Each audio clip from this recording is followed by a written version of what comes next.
নমস্কাৰ বন্ধু বান্ধৱীসকল, নতুন এক ভিডিঅ'ত সকলোকে স্বাগতম জনাইছোঁ। আগন্তুক পৰীক্ষাৰ ওপৰত লক্ষ্য ৰাখি আজি মই অসমৰ ইতিহাসৰ ওপৰত প্ৰায় 20টা গুৰুত্বপূৰ্ণ কুৱেশ্যন আৰু এনচাৰ লৈ আহিছোঁ আৰু শেষলৈকে ভিডিঅ'টো চাব। খুবেই গুৰুত্বপূৰ্ণ এইকেইটা প্ৰশ্ন। আহকচোন আমি আৰম্ভ কৰোঁ।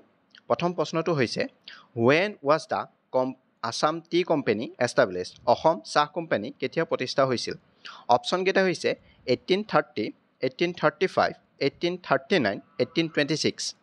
ইয়াৰ শুদ্ধ এনচাৰটো হৈছে 1839।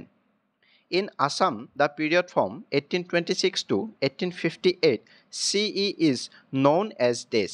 অসমত 1826 চনৰ পৰা 1858 খ্ৰীষ্টাব্দলৈ এই সময়ছোৱাক দেশ নামেৰে জনা যায়।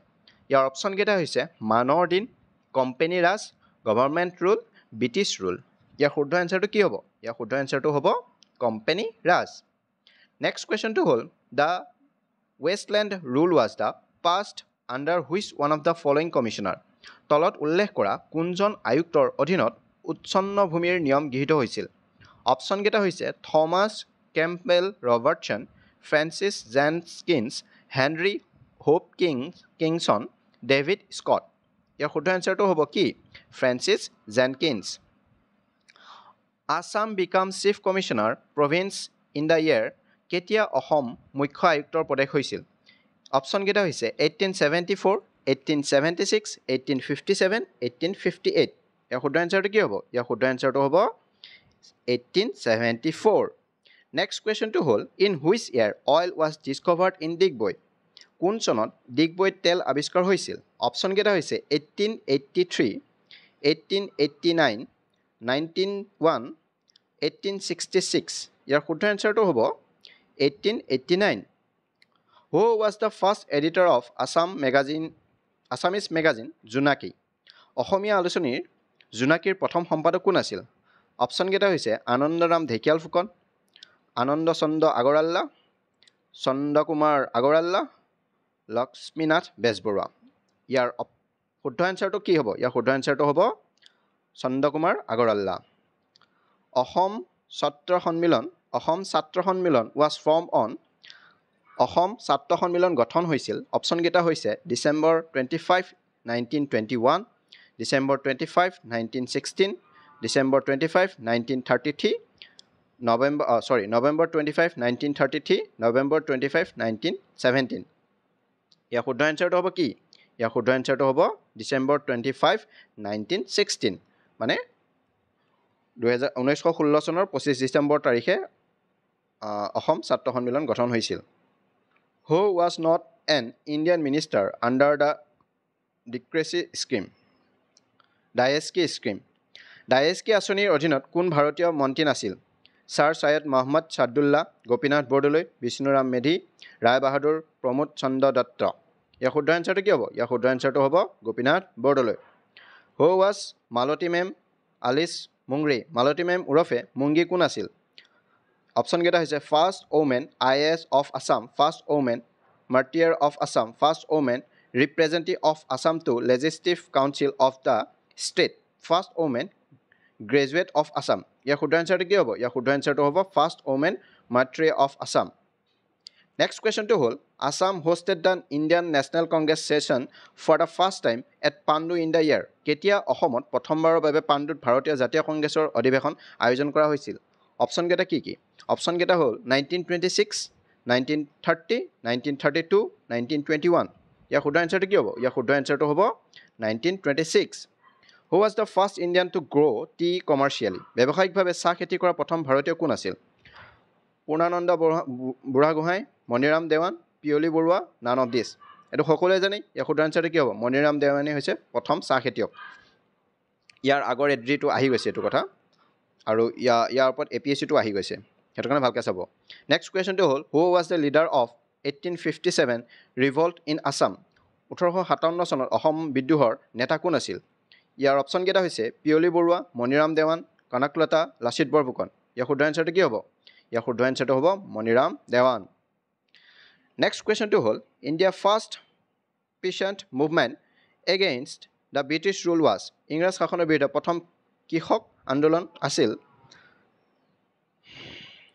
বৰদলি সত্যাগ্ৰহ, ফুলগুৰি ধাবা, যোৰহাট ৰিজমেল, যোৰহাট ৰাইজমেল, মালাবাৰ ৰিবিলিয়ন। ইয়াৰ শুদ্ধ এনচাৰটো কি হ'ব? ইয়াৰ শুদ্ধ এনচাৰটো হ'ব মালিক চৰি এইটো ভুল হৈ আছে।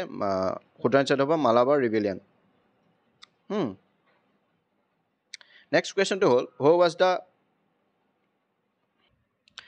নেক্সট কুৱেশ্যনটো হৈছে when was the Assam region separate from the Bengal presidency? বংগ ৰাষ্ট্ৰপতিৰ পৰা অসম অঞ্চল কেতিয়া পৃথক হৈছিল? ইয়াৰ অপশ্যনকেইটা হৈছে 1857, 1858, 1874, 1856। ইয়াৰ শুদ্ধ এনচাৰটো হ'ব কি? 1874। Which of the following is known as Assam Jallianwala Bagh মেছাকাৰ?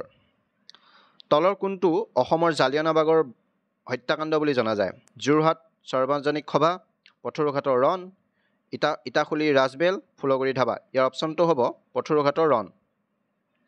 শুদ্ধ এনচাৰটো হৈছে পথৰুঘাটৰ ৰণ। Who was the first elected president of the Assam association? Assam সন্থাৰ প্ৰথম নিৰ্বাচিত সভাপতি কোন আছিল? অপশ্যনকেইটা হৈছে ৰজা প্ৰভাত চন্দ্ৰ বৰুৱা, জগন্নাথ বৰুৱা, মাণিক চন্দ্ৰ বৰুৱা, গোপীনাথ বৰদলৈ। ইয়াৰ শুদ্ধ এনচাৰটো হৈছে Raja Prabhat Chandra Barua. First conference of Assam Sahitya Sabha was held at? Assam সাহিত্য সভাৰ প্ৰথমখন সন্মিলন অনুষ্ঠিত হয়। অপশ্যনকেইটা হৈছে তেজপুৰ, যোৰহাট, শিৱসাগৰ, গুৱাহাটী। ইয়াৰ শুদ্ধ এনচাৰটো কি হ'ব? ইয়াৰ শুদ্ধ এনচাৰটো হ'ব শিৱসাগৰত প্ৰথমখন অসম সাহিত্য সভাৰ সন্মিলন হয়। Where and when did Gandhiji first visit Assam? গান্ধীজীয়ে প্ৰথমবাৰৰ বাবে কেতিয়া অসমলৈ আহিছিল? Karimganj on 18 August 1921, Rangia on 18 August 1921, Pandu on 18 August 1921, Golakganj on 18 August 1921। এইটো খুবেই গুৰুত্বপূৰ্ণ প্ৰশ্ন। ইয়াৰ শুদ্ধ এনচাৰটো কি হ'ব? ইয়াৰ শুদ্ধ এনচাৰটো হ'ব Golakganj on 18 August 1921। In which year Gopinath Bordoloi was arrested for taking part in the freedom movement? কোন বছৰত স্বাধীনতা আন্দোলনত অংশ লোৱাৰ অপৰাধত গ্ৰেপ্তাৰ হৈছিল গোপীনাথ বৰদলৈ? ইয়াৰ অপশ্যনকেইটা হৈছে 1918, 1920, 1922, 1950। ইয়াৰ শুদ্ধ এনচাৰটো কি হ'ব? ইয়াৰ শুদ্ধ এনচাৰটো হ'ব 1922। লাষ্ট কুৱেশ্যনটো হৈছে who among the following from Assam joint the famous Dandi March? বিখ্যাত দাণ্ডি পদযাত্ৰাত অসমৰ পৰা তলৰ কোনে যোগদান কৰিছিল? ইয়াৰ অপশ্যনকেইটা হৈছে নবীন চন্দ্ৰ বৰদলৈ, তৰুণ ফুকন, কুলধৰ চলিহা, লীলাধৰ বৰুৱা। ইয়াৰ শুদ্ধ এনচাৰটো হ'ব কি? ইয়াৰ শুদ্ধ এনচাৰটো হ'ব লীলাধৰ বৰুৱা। আৰু এটা কথা চাব, এইটো আমাৰ অসমৰ ৰিলেটেড এইখিনি হিষ্ট্ৰীখিনি আনিছোঁ। ইয়াৰ পিছত আমি ভাৰতৰ ৰিলেটেড অলপ কেইটামান গুৰুত্বপূৰ্ণ হিষ্ট্ৰী ওপৰত, ইতিহাসৰ ওপৰত আমি কেইটামান প্ৰশ্ন লৈ আহিম। আৰু এই প্ৰশ্নকেইটা খুবেই গুৰুত্বপূৰ্ণ প্ৰশ্ন। আপোনালোকে এই প্ৰশ্নখিনি ভালকৈ চাব। আৰু ইয়াৰ আগতে মই এটা বিজ্ঞান বিভাগৰ ওপৰত এটা 50টা MCQ লৈ আহিছোঁ, কুৱেশ্যন আৰু এনচাৰ। সেইটো ভিডিঅ' চাব, তলৰ ডেছক্ৰিপশ্যনৰ লিংকটো দি দিম। আৰু ইয়াৰ ওপৰত সেইটো ভিডিঅ'ৰ ওপৰত পাৰ্ট 2, 3 আহি থাকিব। আৰু অসম হিষ্ট্ৰীৰ ওপৰতো আৰু প্ৰশ্ন আহিব। আজিলৈ ভিডিঅ'টো ইমানেই। যদি ভাল লাগিলে লাইক কৰিব, শ্বেয়াৰ কৰিব, চেনেলটো ছাবস্ক্ৰাইব কৰিব নাপাহৰিব। ধন্যবাদ।